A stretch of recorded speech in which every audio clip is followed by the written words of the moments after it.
Hi friends, నేను ఈరోజు చింతకాయ వంకాయ ఆనియన్ వేసి చట్నీ ఎలా చేయాలో చూపిస్తా. ఇది రొట్టెలోకి చపాతీలోకి చాలా బాగుంటుంది. దీనికి కావాల్సిన పదార్థాలు 4 కొంచెం పెద్ద సైజువి వంకాయలు, 2 మీడియం సైజు ఆనియన్స్, 1 స్పూన్ కారము, 1 స్పూన్ ముడి చింతకాయ, అంటే మనం సంవత్సరం అంతా నిల్వ ఉంచుకుంటాం కదా ఆ చింతకాయ ఊరగాయ అనమాట. 1 పెద్దది టేబుల్ స్పూన్ అంతా ఆయిల్. ఇలా వంకాయల్ని ఎలా కాల్చుకోవాలనో నేను లాస్ట్లో కొంచెం సేపు వీడియో తీసి పెడతాను. అది చూసి మీరు వంకాయలు ఎలా కాల్చుకోవాలో చూడండి.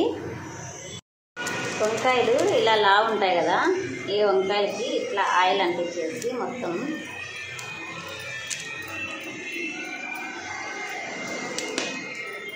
అంటించేసి ఇలా పొయ్యి మీద పెట్టేసి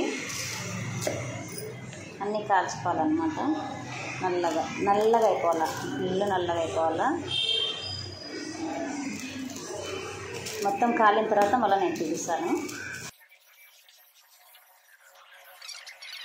అంటించిన తర్వాత ఇలా అంతా కాల్చుకోవాలన్నమాట. వంకాయని తిప్పుతూ మొత్తం నల్లగా కావాలన్నమాట. నల్లగా అయితేనే లోపలంతా మగ్గిపోతుంది. చూసారా, ఇలా మొత్తం అన్ని వైపులా నల్లగా కాలాలి.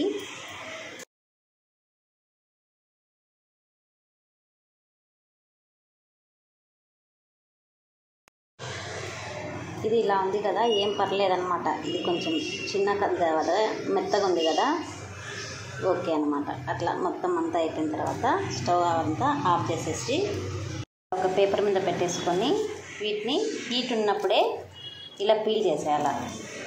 అంటే హీట్ అంటే కొంచెం వెచ్చగా ఉన్నప్పుడైతే నీట్గా వస్తుందన్నమాట. ఇలా వంకాయనంతా బౌల్లోకి వేసిన తర్వాత బాగా ఇలా చేతితో బాగా ఇలా గడ్డలు లేకుండా అనుకోవాలన్నమాట. బాగా స్మాష్ చేసిన తర్వాత కట్ చేసి పెట్టుకున్న ఆనియన్స్ని వేసేసుకోవాలి. ఇందులోకి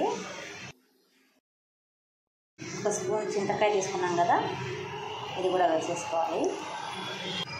ఆయిల్ వేసుకున్నాం కదా, ఆయిల్ వేసేసుకోవాలి. వేసేసిన తర్వాత కారం ఉంది కదా, కారం వేసేస్తున్నాం. వేసేసి మొత్తం అంతా ఒక్కసారి మళ్ళీ బాగా కలుపుకోవాలి.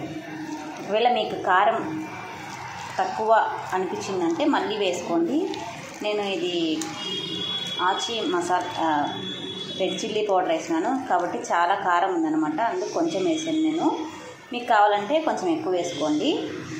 అంతా కలిపాక మళ్ళీ ఒకసారి నేను చూపిస్తాను. కలిపిన తర్వాత ఇలా ఉంటుంది. ఒకసారి మీరు ట్రై చేసి చూడండి, ఎలా ఉందో కామెంట్ చేయండి. ఇలా జొన్న రొట్టెకి ఇది కాంబినేషన్ అనమాట, చాలా చాలా బాగుంటుంది. ఒక్కసారి మీరు ట్రై చేసి చూడండి. Bye friends.